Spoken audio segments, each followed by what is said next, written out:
Ձեր կարծիքով ինչու է Ալեն Սիմոնյանը հրապարակում 44-օրյա պատերազմի զոհերի թիվը, բայց անունները այդպես էլ չեն հրապարակում։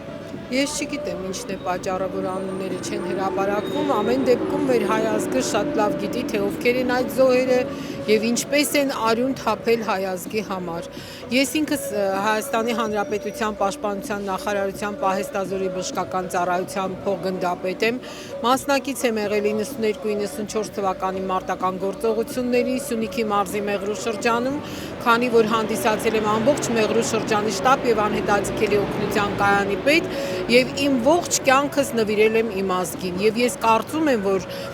դա չգիտեմ ինչ թյուրիմատություն է, որ ինքը անունները չի ուզում հրապարակել։ Միևնույն է, ամբողջ հայ ազգը գիտի, թե ովքեր են զոհվել, ամբողջ եռաբլուրը